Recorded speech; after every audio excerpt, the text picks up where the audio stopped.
Dalam operasi kanker, dokter seringkali menyingkirkan begitu banyak jaringan, sehingga dapat meninggalkan indentasi serius, dan operasi yang dilakukan pada wajah dapat mengubah penampilan seseorang. Dennis Dedor telah bergabung untuk menjelaskan bagaimana seorang dokter telah mengembangkan sebuah prosedur untuk merestorasi apa yang direnggut oleh kanker. Saya belum pernah melihat yang seperti ini. Perhatikan, ilmu sel batang dapat membantu dokter merestorasi, memperbaiki, dan membantu persendian yang sakit. Seorang dokter lokal menggunakan sel batang dewasa untuk merekonstruksi saraf, jaringan, dan tulang yang telah dihancurkan oleh kanker.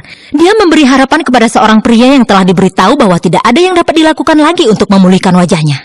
Perhatikanlah wajah Herschel McCallion. Anda tidak akan pernah tahu bahwa dia dulunya memiliki lubang besar di sisi kanan wajahnya. Saya sangat sedih.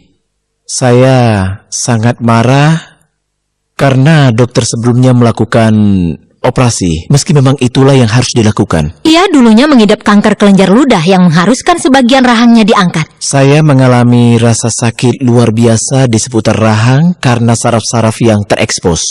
Saya kemudian mencari semua ahli bedah konstruksi, dan kebanyakan tidak mau menyentuh saya. Itu sampai dia bertemu ahli bedah kecantikan Dr. Nathan Newman.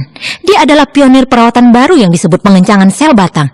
Dia mengangkat lemak dari pasien dan mengambil salah satu harta paling berharga dari tubuh, sel batang dewasa. Lalu menggandakan konsentrasi sel-sel batang 2-3 kali lipat sebelum penyuntikannya. Sel batang mengadakan pembuluh darah baru, memperbaharui struktur, menjaga volume dengan menggantikan sel-sel lemak yang sudah mati.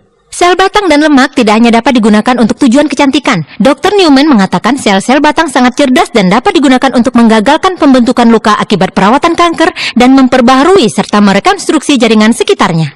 Sel-sel lemak yang diperkaya dengan sel-sel batang tersebut diambil dan ditaruh bersebelahan dengan tulang.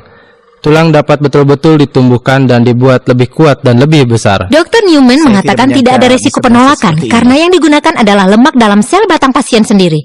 Setelah 2 tahun dan 24 suntikan, Herschel mengaku tidak ada yang mengira dia pernah memiliki luka pada rahang, dan saraf-saraf serta jaringan terlihat sudah pulih. Dia sudah mengembalikan wajah saya, mengembalikan kepercayaan diri saya dan harapan saya. Biaya prosedur ini bergantung pada banyaknya suntikan yang diperlukan seseorang. Perawatan untuk satu area dapat menghabiskan sampai ribuan dolar. Dr. Newman mengatakan hampir semua orang dapat menjadi kandidat untuk pengencangan sel batang. Dan satu-satunya limitasi adalah prosedur ini bergantung pada banyaknya lemak yang dimiliki pasien. Dia melakukan berbagai hal berbeda termasuk untuk mata dan wajah. Dan saya akan memberitahukan pada laporan mendatang. Wajah pasien terlihat mengagumkan. Hebat.